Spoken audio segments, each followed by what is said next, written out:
দেৱৰাজ দেৱৰাজ মৰ্ত্যৰ মানৱ অযোধ্যাৰ ৰাজা হৰিশ্চন্দ্ৰৰ পুণ্যই আজি ত্ৰিলোক কপাইছে।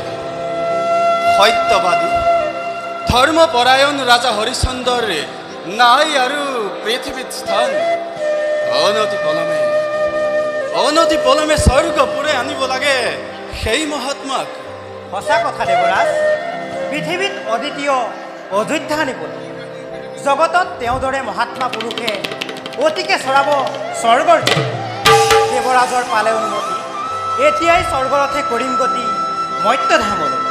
ধৰ্মৰাজ দেৱৰাজ পৃথিৱীত হৰিশ্চন্দ্ৰৰ আছে আৰু বহুতো কাম।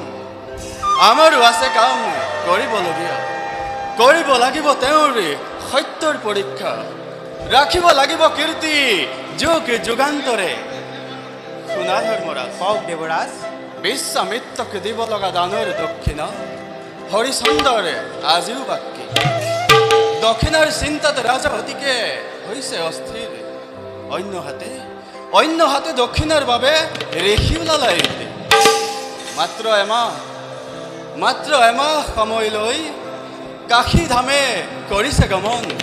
গতিকে ব'লা আমিও ছদ্মবেশ ধৰি কিনি ল'ম হৰিশ্চন্দ্ৰ আৰু তেওঁৰ পত্নী কব্যাক। অতি ভীষণ পৰীক্ষা দেৱৰাজ, এনে পৰীক্ষা বৰ নিদাৰুণ। আজিলৈকে এনে নিদাৰুণ পৰীক্ষা কাকো লোৱা হোৱা নাই দেৱৰাজ।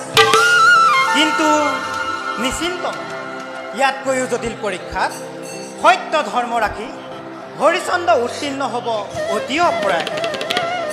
ধৰ্মৰাজ দেৱৰাজ অগ্নিদগ্ধ হলে শুদ্ধ স্বৰ্ণ হয় অতিকে উজ্জ্বল।